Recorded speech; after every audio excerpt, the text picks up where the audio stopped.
Hello friends, learners लेन channel पर आप सबका स्वागत है। जनरल साइंस की इस क्वेश्चन सीरीज में आज हम जो प्रतीक शिवालिक सर की केवीएस पीआरटी टेस्ट सीरीज है उसको डिस्कस करेंगे। आज हम इस टेस्ट सीरीज के सेट सी के साइंस पार्ट को डिटेल्ड में डिस्कस करेंगे। ये जो क्वेश्चंस है वो आपके केवीएस पीआरटी एग्जाम्स के लिए काफी इंपॉर्टेंट क्वेश्चंस है, तो इसलिए वीडियो को अंत तक जरूर देखें। फ्रेंड्स, इसके अलावा लर्नर्स लेन पर जनरल साइंस के कॉन्सेप्ट की वीडियोस और इंग्लिश वोकैब और कंप्यूटर की भी सीरीज चल रही है, जो कि आपके एग्जाम पॉइंट ऑफ व्यू से काफी इंपॉर्टेंट सीरीज है।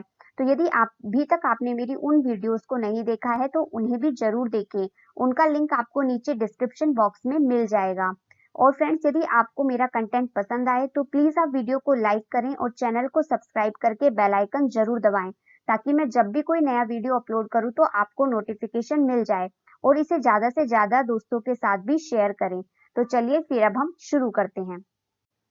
फर्स्ट क्वेश्चन है, given below are statements about the harmful effects of weeds on crop plants.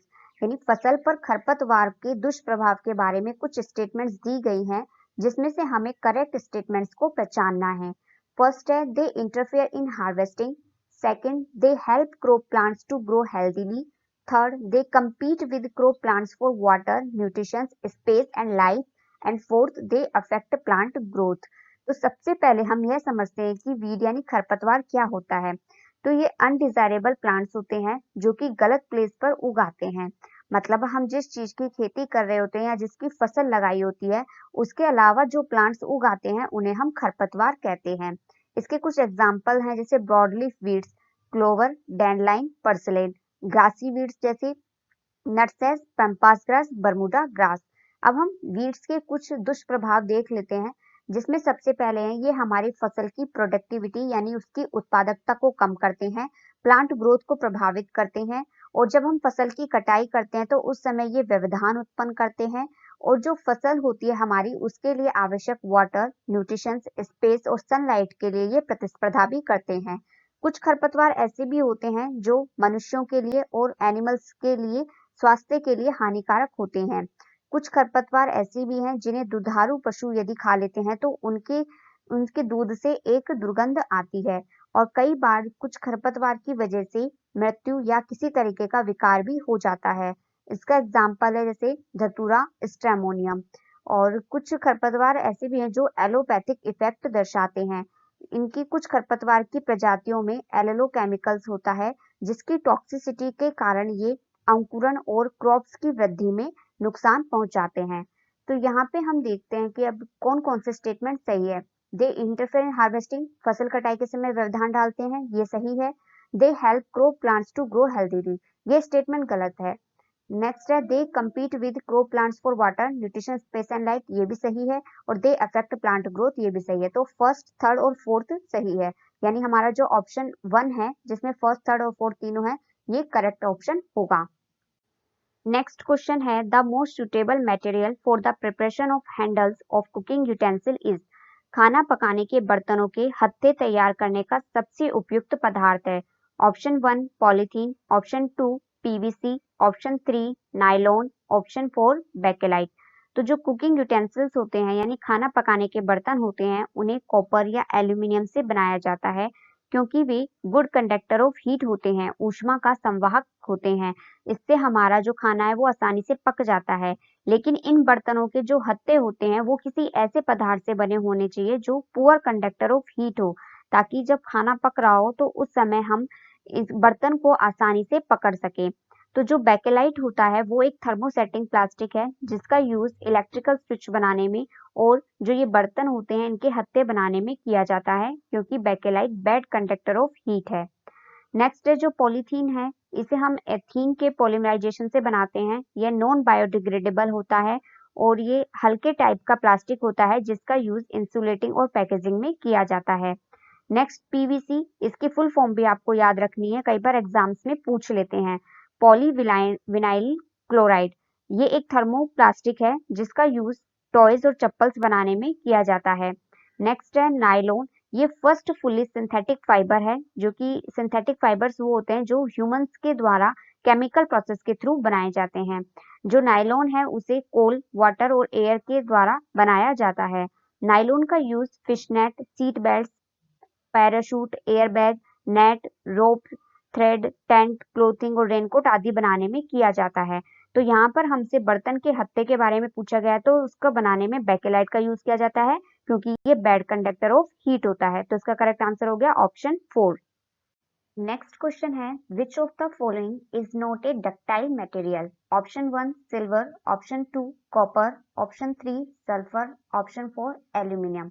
पदार्थ जिनको खींचकर तारों में बदल सकते हैं तनी कहलाते हैं। निम्नलिखित में से कौन सा तनी पदार्थ नहीं है? तो हमें यहाँ पे ये 4 ऑप्शन दिए गए हैं जिसमें से हमें बताना है कि कौन सा ऐसा पदार्थ है जिसका नेचर डक्टाइल नहीं होगा। तो सबसे पहले इसके लिए हम मेटल्स की कुछ प्रॉपर्टीज को समझ लेते हैं।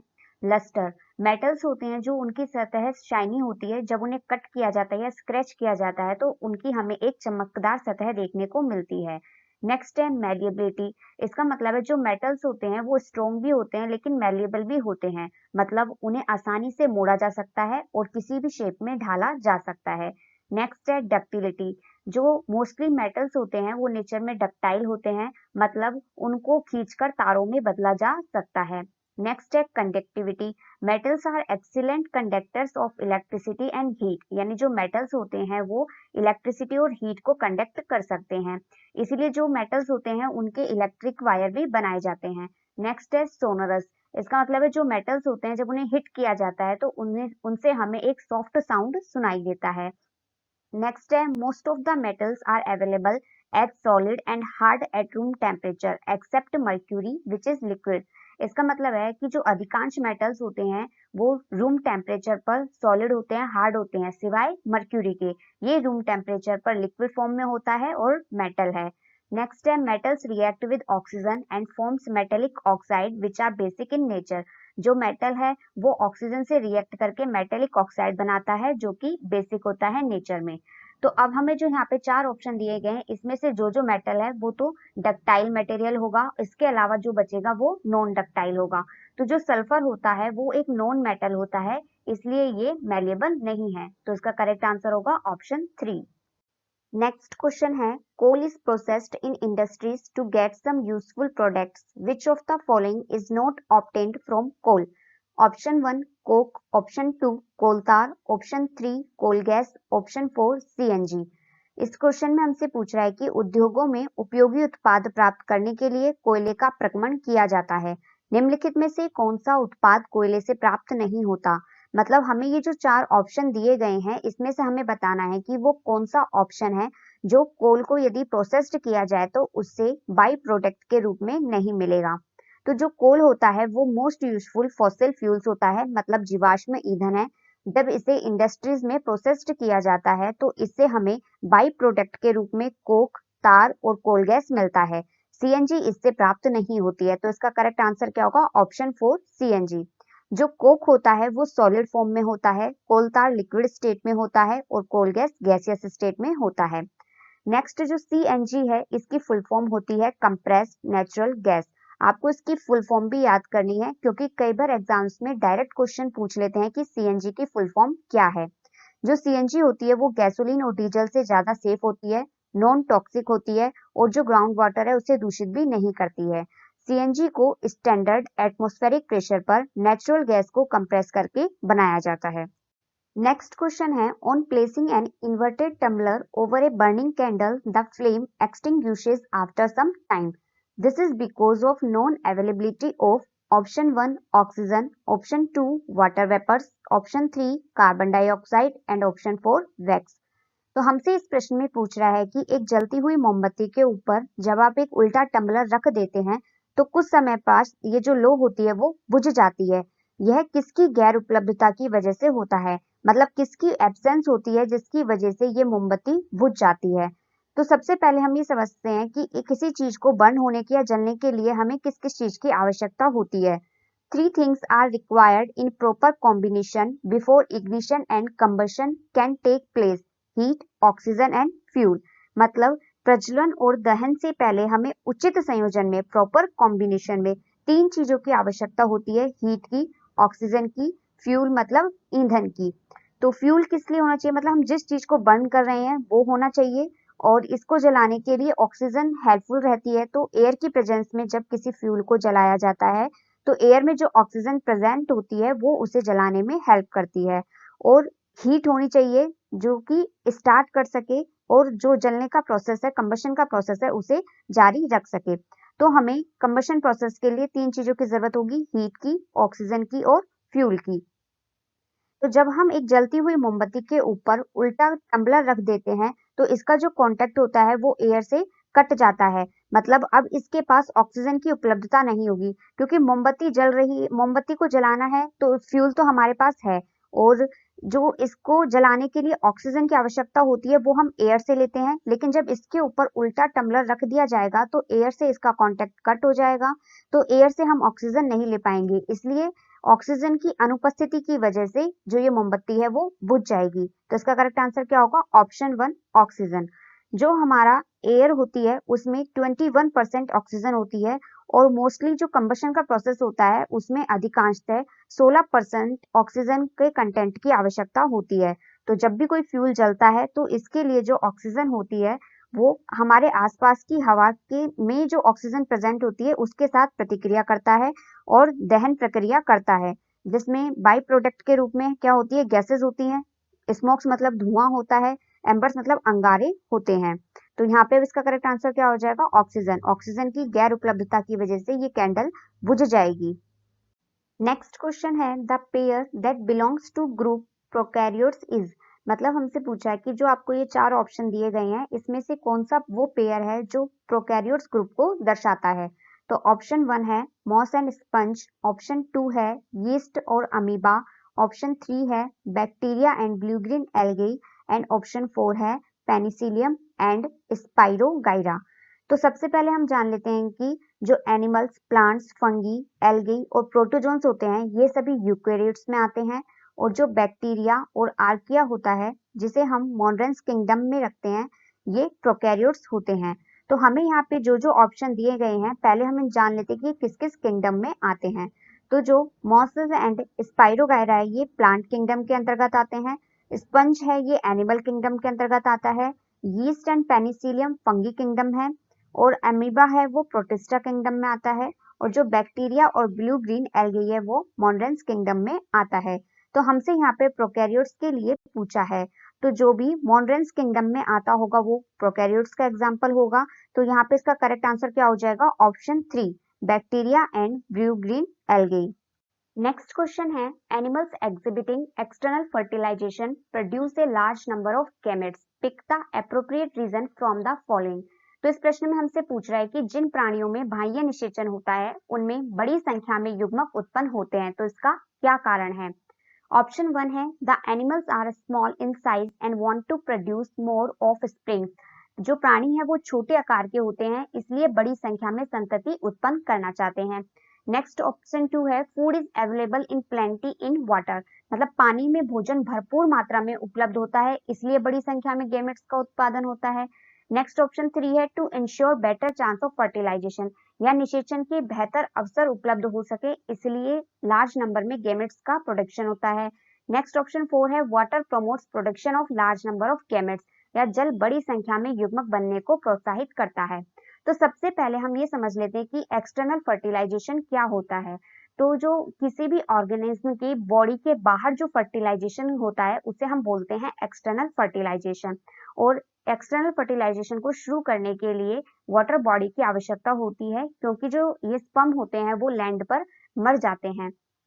तो जो एक्सटर्नल फर्टिलाइजेशन होता है, बाह्य निषेचन होता है, इसकी सक्सेस रेट काफी कम होती है। इसलिए ये जरूरी है कि एक बड़ी संख्या में मेल और फीमेल के द्वारा जो गेमेट्स हैं वो प्रोड्यूस किए जाएं ताकि उनमें से कम एक तो सक्सेसफुली फर्टिलाइज हो सके। तो जो एक्सटर्नल फर्टिलाइजेशन होता है there is a great chance of fertilization are diminished by environmental hazard. मतलब कुछ पर्यावरणीय कारक या ऐसी परिस्थितियां हो जाती हैं जिससे जो गेमेट्स हैं वो कम हो जाते हैं या नष्ट हो जाते हैं।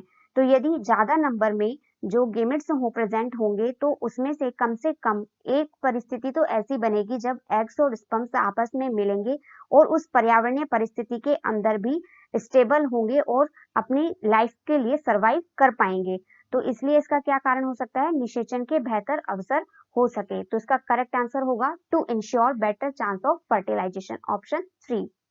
नेक्स्ट क्वेश्चन है, figure shows a container filled with water, which of the following statements is correct about pressure of water. तो हमें यहाँ पे चित्र में एक बर्तन दिखाया गया है जिसमें पानी भरा हुआ है और 3 पॉइंट है ए, बी, सी। हमें इन तीनों पॉइंट्स के संदर्भ में ये बताना है कि जल का दाब है वो सबसे ज्यादा कहाँ होगा और सबसे कम किधर होगा। तो इसके लिए सबसे पहले हम ये समझते हैं कि pressure of water increase with depth, मतलब गहराई के साथ जो प्रेशर ऑफ वाटर है वो इंक्रीज होता है। जैसे आप इस कंटेनर को देख रहे हैं, यहाँ पे भी ये 3 पॉइंट है, तो जो ये वाला पॉइंट है यहाँ पर इसकी डेप्थ सबसे ज्यादा है, तो इस पे प्रेशर भी सबसे ज्यादा होगा, इसलिए यहाँ से जो पानी का फ्लो है वो तेज प्रेशर के साथ है। इसी तरीके से यहाँ पे जो पॉइंट है, ये इसकी डेप्थ है वो इन दोनों के कंपैरिजन में कम है, तो यहाँ पे जो वाटर का प्रेशर होगा वो कम होगा, इसलिए यहाँ पे जो वाटर फ्लो हो रहा है उसकी स्पीड भी इनकी तुलना में कम है। तो इसे यदि हमें इस डायग्राम में समझे, तो जो आपको कंटेनर दिया गया है इसमें 3 पॉइंट है ए, बी, सी। तो जो सी पॉइंट है इसकी जो डेप्थ है, गहराई है, वो ए और बी से ज्यादा है, तो यहाँ पे वाटर का प्रेशर होगा वो सबसे ज्यादा होगा। और ए की जो गहराई है वो बी और सी की तुलना में कम है, तो यहाँ पे जो प्रेशर होगा वो सबसे कम होगा। तो इसलिए इसका करेक्ट आंसर क्या होगा, ऑप्शन 4। ए पर तो प्रेशर सबसे कम है और सी पर प्रेशर सबसे ज्यादा होगा। नेक्स्ट क्वेश्चन है, the boundaries of the earth plate are known as. पृथ्वी की प्लेट की सीमाओं को इस प्रकार जाना जाता है, A seismic zone, B fault zone, C mantle, D inner core. तो हमें इसमें से करेक्ट ऑप्शन छांटना है। तो इसके लिए सबसे पहले हम अर्थ की स्ट्रक्चर को थोड़ा समझ लेते हैं। मान लीजिए ये अर्थ है, तो इसके सेंटर में जो होता है इसे इनर कोर बोलते हैं, इसके ऊपर जो है उसे आउटर कोर, फिर इसके ऊपर वाली जो लेयर उसे मेंटल बोलते हैं, और फिर जो इसके ऊपर लेयर आती है उसे हम क्रस्ट बोलते हैं।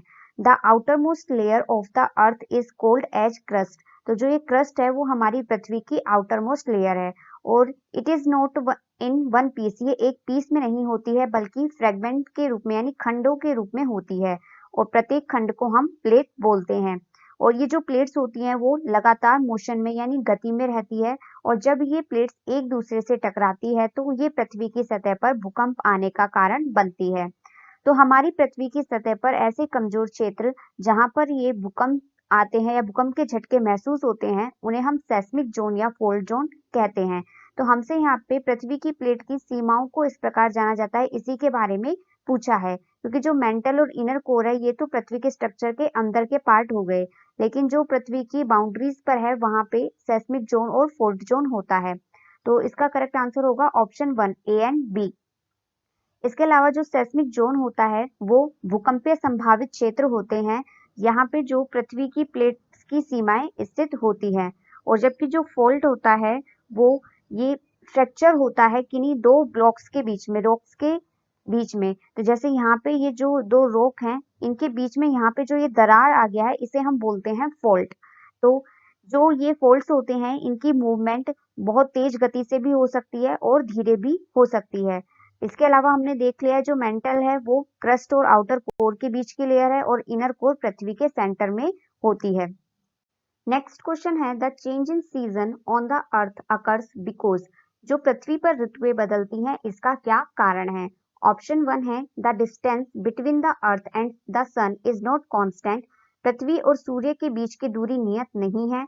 ऑप्शन 2 है, the axis of rotation of the earth is parallel to the plane of its orbit.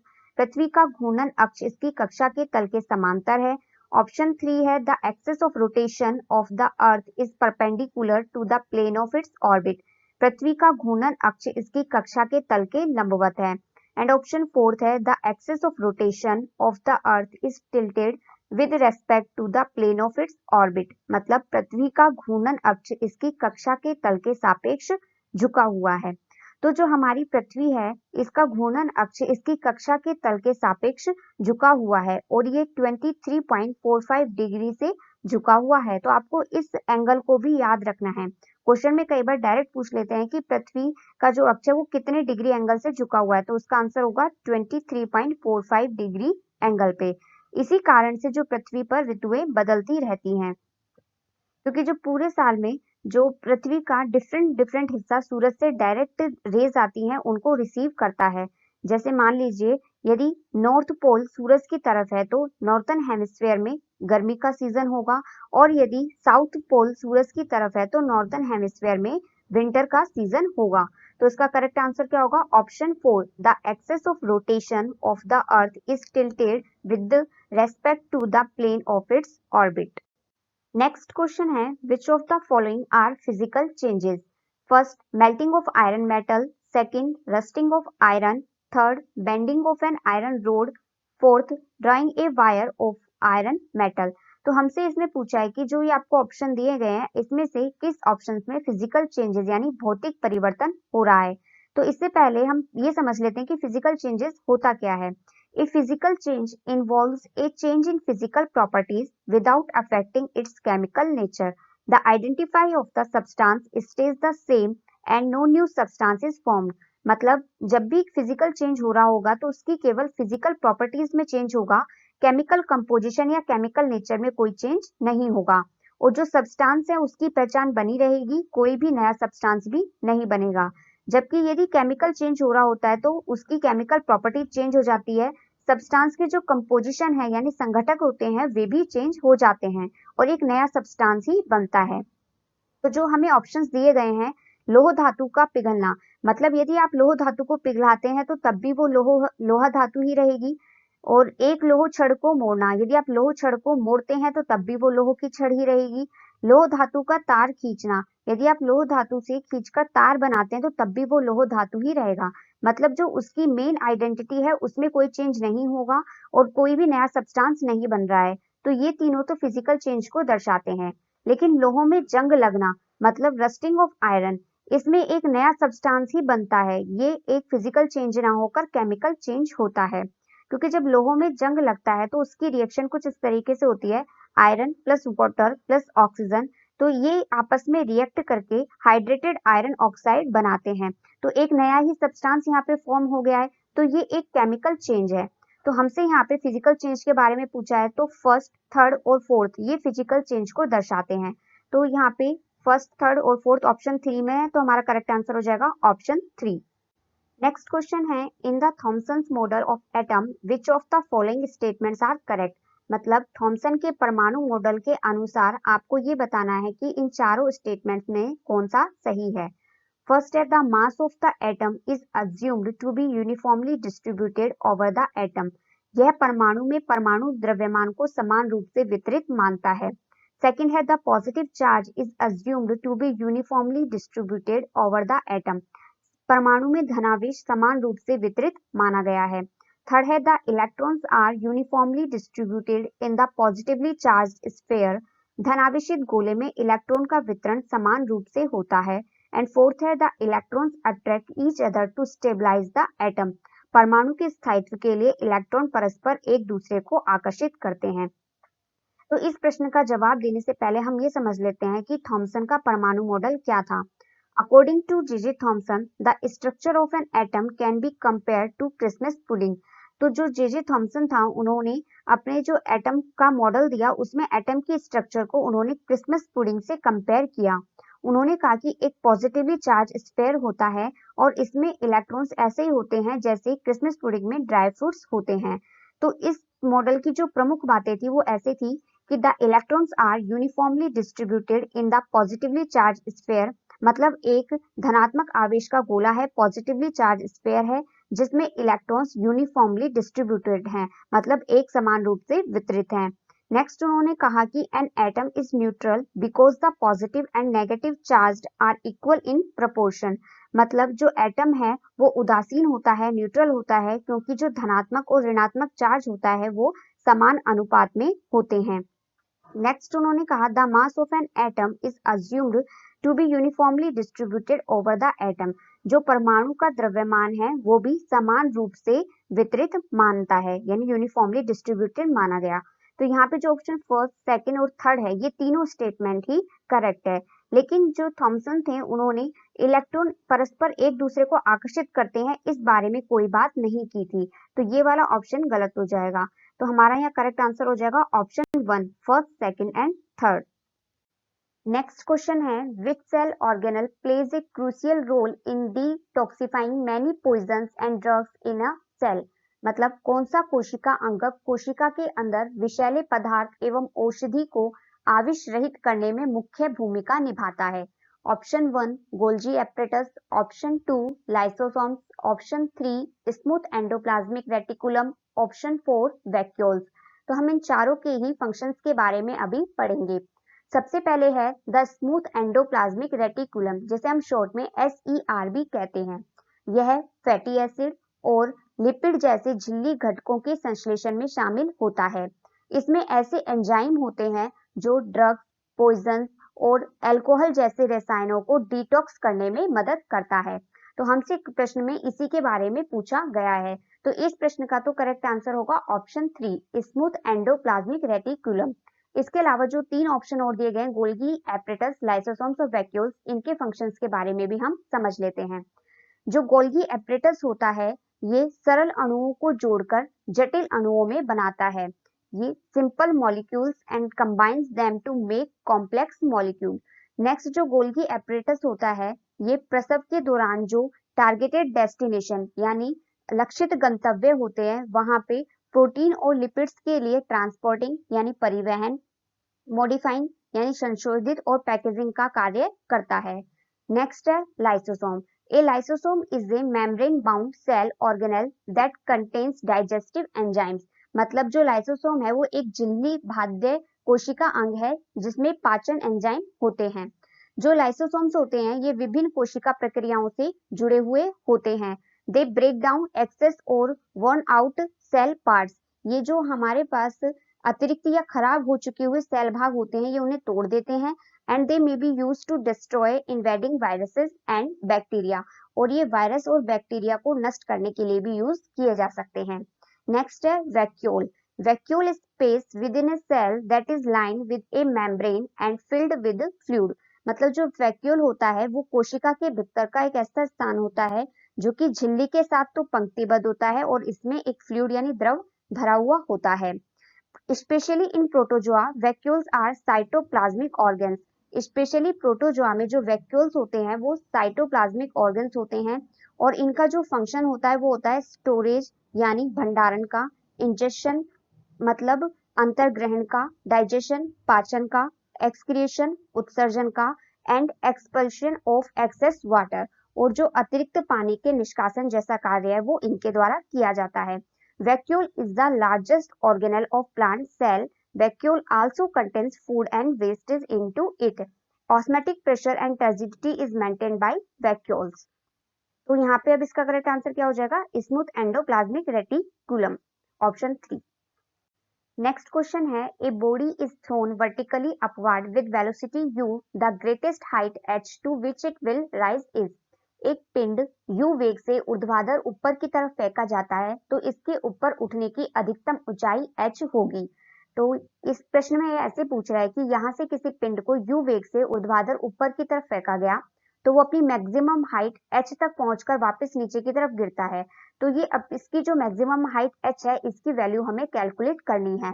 Option 1 है u अपॉन जी, ऑप्शन 2 है u square upon 2g, option 3 है u square upon g and option 4 है u upon 2g। तो अब हम इसकी value calculate करने के लिए गति की जो तीसरी समीकरण होती है उसका यूज करेंगे।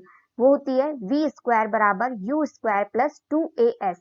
तो इस वाले पॉइंट पर यहाँ पे जब पिंड आता है तो इसकी जो हमने इसे u वेग से फेंका है तो इसका प्रारंभिक वेग हो गया u, मतलब u की वैल्यू तो इधर u ही है। लेकिन जब वो अपनी मैक्सिमम हाइट पर पहुंचता है तो यहाँ पे आके इसका जो वेग है वो 0 हो जाता है। तो v की वैल्यू कितनी हो गई 0। ए है जो यहाँ पे त्वरण होता है। जो पृथ्वी का गुरुत्वाकर्षण बल होता है वो हमेशा नीचे की तरफ लगता है, लेकिन इस पिंड को अभी ऊपर की तरफ फेंका गया है तो इस पे जो गुरुत्वाकर्षण बल लगेगा वो नेगेटिव होगा, यानी ए की वैल्यू क्या हो जाएगी -g। और एस है वो विस्थापन होता है। तो यहाँ पे पिंड अपनी मैक्सिमम हाइट h तक पहुंचता है तो इसका विस्थापन कितना हुआ h। तो अब हम ये सारी वैल्यू इस वाली इक्वेशन में पुट कर देंगे। v मतलब जो फाइनल वेलोसिटी है वो इसकी 0 है, u मतलब जो प्रारंभिक वेग है वो इसे u वेग से फेंका गया तो इसलिए u ही रहा, और प्लस की जगह माइनस साइन इसलिए हो गया क्योंकि a की वैल्यू है वो -g है। क्योंकि जो हम बॉल है वो ऊपर की तरफ फेंक रहे हैं जबकि गुरुत्वाकर्षण बल नीचे की तरफ लगता है। तो ये हो गया -2g और विस्थापन यहाँ पे h है। अब हम जब इस इक्वेशन को सॉल्व करेंगे तो ये -2gh है, तो ये जब बराबर के दूसरी तरफ जाएगा तो प्लस का 2gh हो जाएगा और यहाँ पे जो 2g है वो h के साथ गुणा में है, तो इसे बराबर के साइन के दूसरी तरफ लेके जाएंगे तो वो भाग के रूप में आ जाएगा। तो इसलिए h का रूप बराबर क्या होगा, u² / 2g। तो इसका करेक्ट आंसर हो गया ऑप्शन 2। नेक्स्ट क्वेश्चन है, a boy is whirling a stone tied with a string in a horizontal circular path if the string breaks the stone। कोई लड़का डोरी से बंधे पत्थर को किसी क्षैतिज वृत्ताकार पथ में घुमा रहा है। यदि वो डोरी टूट जाए तो वह पत्थर पत्थर डोरी के टूट जाने पर उस पत्थर की दिशा के लिए कुछ ऑप्शंस दिए गए हैं, जिसमें से हमें अभी सही ऑप्शंस को चूज करना है। ऑप्शन 1 है will continue to move in the circular path, वृत्ताकार पथ में गति करेगा। ऑप्शन 2 है will move along a straight line towards the centre of the circular path, वृत्ताकार पथ के केंद्र की ओर सरल रेखा के अनुदिश गति करेगा। ऑप्शन 3 है will move along a straight line tangential to the circular path, वृत्ताकार पथ पर किसी सरल रेखीय स्पर्शी के अनुदिश गति करेगा। एंड ऑप्शन 4 है will move along a straight line perpendicular to the circular path away from the boy, लड़के से दूर वृत्ताकार पथ के अभिलंबवत सरल रेखा के अनुदिश गति करेगा। तो जब भी सर्कुलर मोशन होता है तो उसमें किसी भी बिंदु पर जो वेग की दिशा होती है वो हमेशा उस बिंदु पर स्पर्श रेखा के अनुदिश होती है। जैसे ये एक सर्कुलर पाथ है तो इसमें यदि आप किसी भी बिंदु पर वेग की दिशा देखेंगे तो वो इस बिंदु पर जो स्पर्श रेखा होगी उसके अनुदिश या उसके दिशा में होगी। जैसे यहाँ पे पॉइंट ए है तो यहाँ पे इसकी दिशा ये इस तरफ होगी क्योंकि ये इसकी स्पर्श रेखा है। तो इसी तरीके से जब लड़का पत्थर से बंधे हुए धागे को एक वृत्ताकार पथ में घुमा रहा है और अचानक से वो डोरी टूट जाएगी तो जो इसमें सेंट्रीफेटल बल होता है वो पथ के केंद्र की ओर कार्य करता है। तो जैसे ही डोरी टूट जाएगी ये जो पत्थर पे लगने वाला बल है वो शून्य हो जाएगा और पत्थर एक सीधी रेखा में अपनी गति को जारी रखेगा, मतलब जो स्पर्श रेखा टेंजेंशियल वाली रेखा है उसके अनुदिश जाके गति करेगा। तो इसका करेक्ट आंसर हो जाएगा option 3 will move along a straight line tangential to the circular path. Next question है, a body is falling from a height h. After it has fallen a height h by 2, it will possess. यानी एक पिंड है वो h ऊंचाई से गिर रहा है और जब वो h by 2 ऊंचाई तक गिर जाता है तो इसके पश्चात इसमें होगी ओनली पोटेंशियल एनर्जी, केवल स्थितिज ऊर्जा। सेकंड है ओनली काइनेटिक एनर्जी, केवल गतिज ऊर्जा। थर्ड है half potential and half kinetic energy, यानी आधी स्थितिज और आधी गतिज ऊर्जा। एंड फोर्थ है मोर kinetic and less potential energy, अधिक गतिज ऊर्जा और कम स्थितिज ऊर्जा। तो हम जानते हैं कि जो कोई भी बॉडी होती है उसकी टोटल एनर्जी होती है काइनेटिक एनर्जी और पोटेंशियल एनर्जी के इक्वल। तो हम मान लेते हैं कोई एक बॉडी है जिसका मास है m और वो h ऊंचाई पर धरती से यानी ग्राउंड से h ऊंचाई पर रखी हुई है और वो पहले रेस्ट में है, मतलब स्थिर अवस्था में है और उसके बाद फिर वो नीचे की तरफ गिरना शुरू होती है। तो h ऊंचाई पर जब वो स्थिर अवस्था में है तो उसकी वेलोसिटी कितनी हो गई, 0। यानी जो काइनेटिक एनर्जी है वो भी कितनी हो जाएगी, 0, क्योंकि काइनेटिक एनर्जी का फॉर्मूला होता है mv²/2। यदि v की वैल्यू यहाँ पे 0 है तो ऑल ओवर पूरी वैल्यू क्या हो जाएगी, 0। और पोटेंशियल एनर्जी का फॉर्मूला होता है mgh। m है उस पिंड का या उस बॉडी का मास हो गया, g यहाँ पे गुरुत्वाकर्षण बल हो गया और h यहाँ पे ऊंचाई हो गई। तो जब वो h ऊंचाई पर है तो उसमें केवल पोटेंशियल एनर्जी है जिसका मान है mgh। अब आगे क्वेश्चन में कहा गया है कि वो h ऊंचाई से नीचे की तरफ गिर रही है और h/2 ऊंचाई गिरने के बाद उसमें क्या स्थितिज ऊर्जा होगी या कितनी गतिज ऊर्जा होगी ये हमें कैलकुलेट करनी है। तो जब वो बॉडी h/2 ऊंचाई तक गिर गई है तो उसमें कितना पोटेंशियल एनर्जी होगा, हम इसमें मान रखेंगे h/2 ऊंचाई पर उसका मास m ही रहेगा, गुरुत्वाकर्षण की वैल्यू भी g ही रहेगी, लेकिन जो h है यानी ऊंचाई की वैल्यू कितनी हो जाएगी, h/2, यानी ऑल ओवर h/2 ऊंचाई पर उसमें पोटेंशियल एनर्जी कितनी है, mgh/2। अब हम देखते हैं कि जो बॉडी अपनी स्थिर अवस्था से h ऊंचाई से नीचे की तरफ गिरना शुरू हुई है तो हमने मान लिया कि वो v वेलोसिटी से नीचे की तरफ गिर रही है। तो अब हम जो ये गति की इक्वेशन है इसे यूज करेंगे, v² - u² = 2as। तो यहाँ पे जो u है वो इसका प्रारंभिक वेग है, तो यहाँ पे जब वो h ऊंचाई पे थी तो स्थिर अवस्था में थी, यानी प्रारंभिक वेग कितना हो गया इसका, 0। a है जो त्वरण है तो अब ये जब पृथ्वी पर नीचे की तरफ गिर रही है तो इस पे गुरुत्वाकर्षण बल लग रहा है, और चूंकि ये नीचे की तरफ ही लग रहा है, गुरुत्वाकर्षण बल नीचे की तरफ ही लगता है, इसलिए ये यहाँ पे ये पॉजिटिव रहेगा, यानी A की वैल्यू इधर हो जाएगी G, और S होता है यहाँ पे विस्थापन H/2। तो पहले ये H ऊंचाई पे थी और नीचे गिरने के बाद जब ये H/2 पे आ गई तो इसका विस्थापन भी कितना हुआ, H/2। तो अब ये हम पूरा माने वो उसे इस इक्वेशन में रख देंगे। v की जगह रख दिया हमने v², क्योंकि वो v वेलोसिटी से नीचे की तरफ गिर रही है। u² की मतलब u का वैल्यू यहाँ पे 0 है तो इसलिए ये ऑल ओवर 0 हो गया। 2 की जगह 2 लिखा, a की वैल्यू यहाँ पे g है तो g लिखा, और s यहाँ पे विस्थापन है जिसकी वैल्यू यहाँ पे है h/2, तो इसलिए यहाँ पे लिखा h/2। तो जब हम इसे सोल्व करेंगे तो v² की वैल्यू आएगी हमारे पास gh। तो अब चूंकि हम जानते हैं कि काइनेटिक एनर्जी का फॉर्मूला क्या होता है, हाफ mv², तो यहाँ पे v² की वैल्यू हमने क्या निकाली है, gh। तो जैसे ही हम v² की जगह gh लिखेंगे तो हमारे पास काइनेटिक एनर्जी आएगी mgh/2। मतलब h/2 जब इसकी दूरी रह जाती है तब जो यहाँ पे पोटेंशियल एनर्जी है वो भी mgh/2 है, और काइनेटिक एनर्जी है वो भी mgh/2 है। तो जब एक पिंड h ऊंचाई से गिरता है और h/2 ऊंचाई तक गिर जाता है तो इसमें आधी तो पोटेंशियल एनर्जी होगी और आधी काइनेटिक एनर्जी होगी। तो इसका करेक्ट आंसर होगा ऑप्शन 3, यानी half potential energy and half kinetic energy. Next question है, a full length image of a distant tall building can definitely be seen by using, यानी इसमें हमसे पूछ रहा है कि किसके द्वारा निश्चित रूप से किसी दूरस्थ ऊंचे भवन का पूरी लंबाई का प्रतिबिंब देखा जा सकता है। तो ऑप्शन 1 है कॉनकेव मिरर यानी अवतल दर्पण, सेकंड है कॉन्वेक्स मिरर यानी उत्तल दर्पण, थर्ड है प्लेन मिरर यानी समतल दर्पण, और फोर्थ है both concave as well as plane mirror. तो यहाँ पे जो कॉन्वेक्स मिरर होता है इसके बारे में हम जानते हैं कि इससे हमें आभासी, सीधा और छोटी छवि वाला प्रतिबिंब देखने को मिलता है। इसे हम डाइवर्जेंट मिरर भी कहते हैं, और इसका यूज वाहनों में साइड दृश्य देखने के लिए किया जाता है।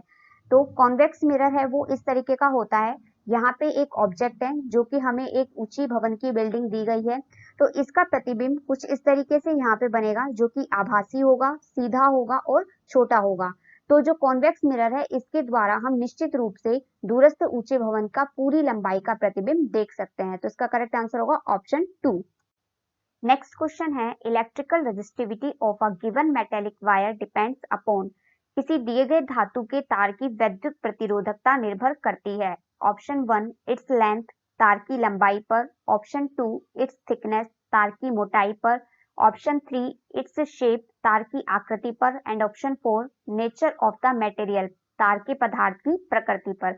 तो जो रेजिस्टेंस होता है, प्रतिरोध होता है, उसका फॉर्मूला होता है R equal to rho L upon A, जहाँ पे R रेजिस्टेंस यानी प्रतिरोध है, L इसकी लेंथ है, A एरिया है और रो रेजिस्टिविटी होता है।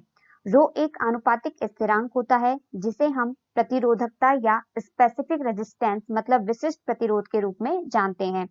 जो रेजिस्टिविटी होती है वह केवल उस मटेरियल की प्रकृति पर निर्भर करती है जिसका तार बना होता है। तो यहाँ पे इसका करेक्ट आंसर हो जाएगा option 4 nature of the material, पदार्थ की प्रकृति पर। नेक्स्ट क्वेश्चन है, in the arrangement shown in figure there are two coils wound on a non conducting cylindrical rod. Initially the key is not inserted, then the key is inserted and later removed. Then दर्शाई गई व्यवस्था में दो कुंडलियां किसी अचालक बेलनाकार छड़ पर लिपटी हैं। आरंभ में प्लग में कुंजी नहीं है, इसके पश्चात प्लग में कुंजी लगाकर फिर हटा ली जाती है तब। Option 1 the deflection in the galvanometer remains zero through out, galvanometer में सदैव शून्य रहता है। Option 2 there is a momentary deflection in the galvanometer but it dies out shortly and there is no effect when the key is removed. Galvanometer में क्षणिक विक्षेप होता है परंतु यह शीघ्र ही समाप्त हो जाता है तथा प्लग को हटाने पर इस पर कोई प्रभाव नहीं पड़ता। ऑप्शन 3 है there are momentary galvanometer deflection that die out shortly, the deflection are in the same direction, मतलब गैल्वेनोमीटर में क्षणिक विक्षेप होते हैं जो शीघ्र ही समाप्त हो जाते हैं, ये विक्षेप समान दिशा में होते हैं। एंड ऑप्शन 4 है there are momentary galvanometer deflection that die out shortly, the deflections are in opposite direction, यानी गैल्वेनोमीटर में क्षणिक विक्षेप होते हैं जो शीघ्र ही समाप्त हो जाते हैं, ये विक्षेप विपरीत दिशाओं में होते हैं। तो यहाँ पे आपको एक व्यवस्था दिखाई गई है जिसमें ये दो कॉइल है, कॉइल 1 एंड 2, ये एक अचालक बेलनाकार छड़ पे लिपटी हुई है। जो पहली कॉइल है इसके साथ बैटरी और कुंजी लगी हुई है और दूसरी कॉइल के साथ गैल्वेनोमीटर लगा हुआ है। तो इसमें इस तरीके से किया गया है कि अभी इसमें जो कुंजी है वो बंद है, कोई इसमें करंट फ्लो नहीं हो रहा है। तो सबसे पहले हम प्लग में कुंजी लगाते हैं, इसमें करंट फ्लो करते हैं, तो तब गैल्वेनोमीटर में कैसा विक्षेप आता है, और जब फिर हम कुंजी यहाँ से हटा के यानी प्लग हटा देते हैं तो तब गैल्वेनोमीटर में क्या विक्षेप आता है, ये हमसे इस प्रश्न में पूछना चाह रहा है। तो गैल्वेनोमीटर में विक्षेप कब आएगा, जब यहाँ पे या तो करंट में कोई चेंज हो रहा हो या फिर मैग्नेटिक फील्ड चेंज हो रहा हो, तो तब यहाँ पे हमें विक्षेप देखने को मिलेगा। और जो इसकी दिशा होगी वो जो करंट की दिशा होगी उसके अकॉर्डिंग ही होगी। तो जब हम इसमें कोई कुंजी हमने नहीं लगा रखी है तब तो इसमें कोई करंट फ्लो हो ही नहीं रहा है, तो यहाँ पे गैल्वेनोमीटर में शून्य पे ही रहेगा। लेकिन जैसे ही जब हम इसमें कुंजी लगाते हैं, प्लग लगाते हैं, तो इसमें करंट फ्लो होने लगता है। तो जैसे इसमें करंट फ्लो होने लगेगा तो मतलब करंट में चेंज हुआ है, तो यहाँ हमें गैल्वेनोमीटर में विक्षेप देखने को मिलेगा। और चूंकि इसमें जब करंट फ्लो हो रहा है तो यहाँ पे क्या मैग्नेटिक फील्ड जनरेट होगा, तो इसमें मैग्नेटिक फील्ड जनरेट होगा तो इसके साथ जुड़े हुए इसमें भी मैग्नेटिक फील्ड जनरेट होगा। तो मैग्नेटिक फील्ड में चेंज होने के कारण भी हमें गैल्वेनोमीटर में विक्षेप देखने को मिलता है। तो जब इसमें हम कंटिन्यूअस करंट फ्लो करते रहते हैं, तो जब करंट स्टैटिक हो जाता है मतलब स्थिर हो जाता है, तो ये जो विक्षेप है वो वापस जीरो पे आ जाता है। तो मतलब अभी तक क्या हुआ है कि जब हमने इसमें कुंजी लगाई है तो इसमें करंट में चेंज हुआ तो हमें इसमें विक्षेप देखने को मिला, और जब वो करंट स्टैटिक हो गया, स्थिर हो गया, तो यहाँ पे जो विक्षेप है वापस शून्य पे आ गया। अब जब हम इसमें से यहाँ कुंजी हटा लेंगे तो जो मैग्नेटिक फील्ड है वो भी चेंज हो जाएगा, क्योंकि करंट फ्लो भी चेंज हो गया है। तो इसमें वापस से हमें विक्षेप देखने को मिलेगा, लेकिन इसकी दिशा होगी वो विपरीत दिशा में होगी। तो इसका करेक्ट आंसर क्या हो जाएगा, ऑप्शन 4। जो गैल्वेनोमीटर में क्षणिक विक्षेप तो आते हैं और वो शीघ्र ही समाप्त हो जाते हैं, और ये विक्षेप विपरीत दिशाओं में ही होते हैं। तो अभी जो मैंने आपको समझाया उसे ही डिटेल में यहाँ पे लिखा हुआ है। When the key is pressed, it is observed that the galvanometer shows a small momentary deflection and then returns to zero.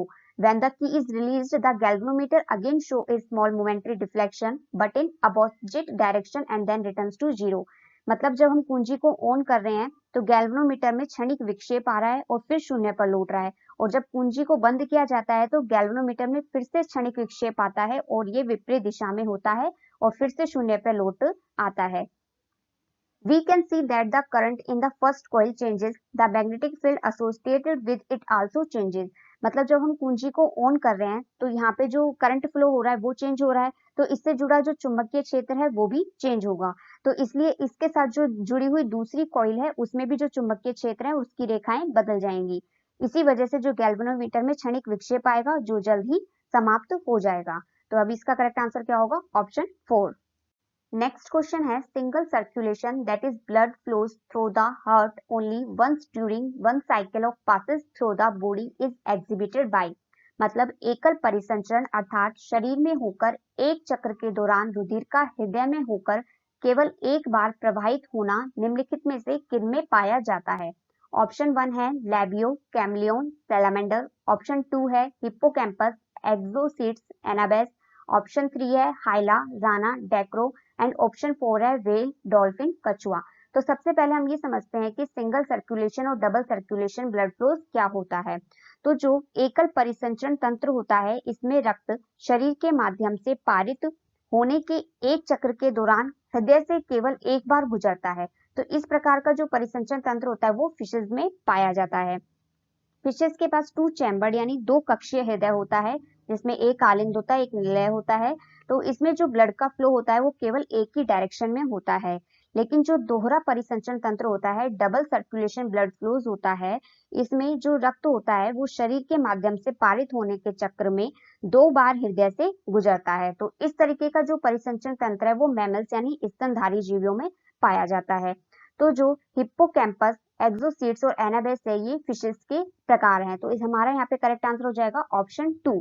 जो एक्सोकेटस होता है इसे हम फ्लाइंग फिश या फ्लाइंग कोड भी कहते हैं, और जो हिप्पोकैम्पस होता है इसे हम सी हॉर्स के नाम से भी जानते हैं।